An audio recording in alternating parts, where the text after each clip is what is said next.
Hello and welcome. It's another episode of Primetime Football. We are focusing on wildcard weekend, and in this one, we will take a look at the Bears versus Packers playing at Soldier Field. So, my storyline for this game is nothing to lose. It kind of feels this way for the Packers, even though they are playing like a huge divisional opponent. They are limping their way into the playoff. They have no Micah, no Tucker Craft, who are like the best defensive player and potentially the best weapon offensively. And it really feels like a lot of fans kind of gave up on their season. So anything like positive in terms of playoff, it's kind of a benefit. On the other side, Bears might be ahead of a schedule, winning division in the first year with Ben Johnson, but at the same time, like losing in the first round, I think it would be okay if it would not be against the Packers, because they freaking hate the Packers. So to me, they kind of have a lot to lose. And let's take a look at the matchups. Now, we will need to start with quarterbacks. Caleb versus Jordan. Now, I will start with Jordan Love, because there might be a question why there is not, let's say, amazing starter in terms of his rank. And I was really close. I think he can definitely earn it in this playoffs. My kind of holdback is he missed some of the games this year, and quite honestly, they looked amazing with Malik Willis. So he kind of suffers from the similar thing that I like kind of hold against Brock Purdy, because when Mac Jones stepped in, the offense was really good. When Malik Willis stepped in, the offense was amazing. So it's kind of crazy, but I definitely think Jordan has been playing amazing this year. I really feel like he is taking that step to become a tier 2 quarterback. I think if he's going to be clutch in the playoffs, going to avoid some dumb-headed mistakes that he is kind of prone to do, he can earn it, at least in my rankings. Not that matter to him. On the other side, Caleb.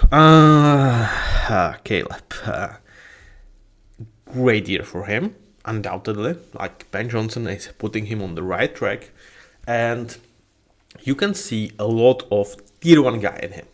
The sack avoidance, his back-end maneuvering, special.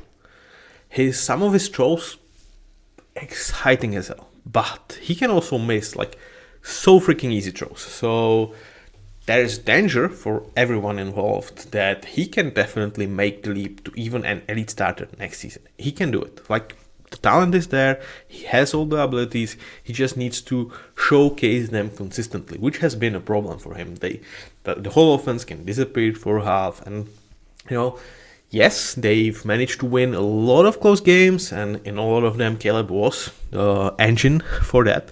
But at the same time, if you are going to repeatedly get into them, eventually the faith or let's say probabilities will catch up, because we've seen this year with Chiefs, they have won all the close games last year. This year, prior to week 16, they were eliminated from the playoffs, and this was freaking Chiefs we are talking. So definitely for him to, at least in my rankings, put one notch above to make it to an amazing starter, I need him to be much more consistent and don't miss quite easy throws. Now, the second matchup I want to talk about is the pressure. And it's going to be between Darnell Wright and Edgerrin Cooper. And you might be like, why is there no defensive lineman? Why is there no edge? Well, simple answer is, for the Packers, defensive line without Micah Parsons is not generating pressure. At least not consistently and not on a good rate.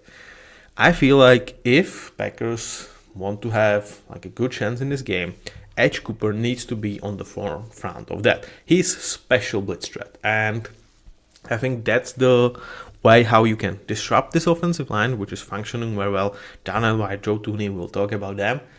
And at the same time, just help what is left of your defensive line, because let's face it, Micah was carrying a lot of load.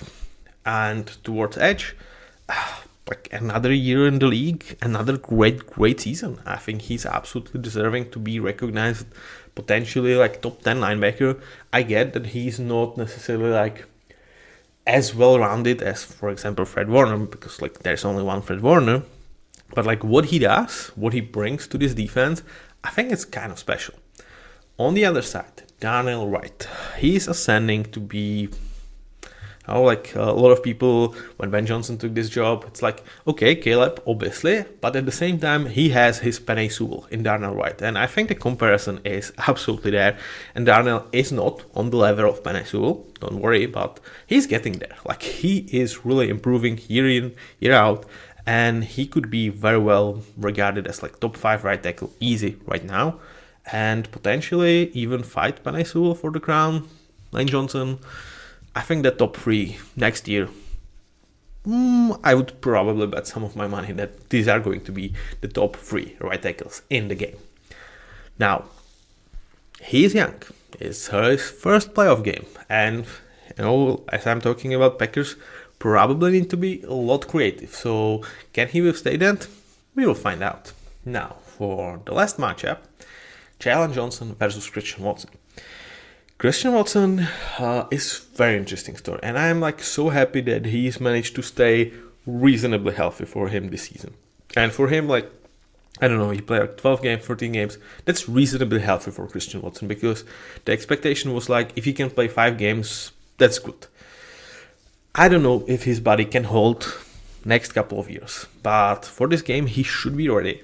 And he is the big play threat. He's the guy that, if he was able to play consistently, I think he would be a guy that you are like, okay, he's our number 1, and we are absolutely okay with that. As of right now, the track record is not there, but I think he's really improving. Like contested catchability, yeah, I think he's on an upward trajectory. On the other side, Jalen Johnson, he's been struggling with injuries quite a lot this year. And also, if there is one thing you point out towards the Bears and that I think they need to fix this offseason is the defensive line. They have some players, but overall in terms of generating pass rush, it's not great.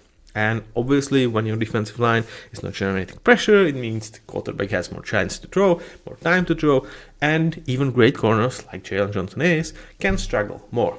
Add on top of the injuries, and he had, I would say, pretty average season. Not on his standards, but overall for standards, like, let's say, number 1 corner. So can Christian Watson get the better of Jalen Johnson?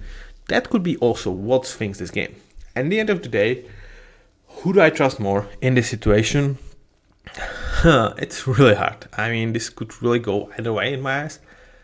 I would probably swing towards the Bears because the injuries and the performances last couple of weeks are not necessarily there for the Packers. But at the same time, when you look at this matchup twice this year, obviously one was with Micah Parsons, Packers were a better team combined. Like they really were. So even though the match score is 1-1, so yeah, I'm leaning Bears. What do you think? Tell me in the comments. Bye bye.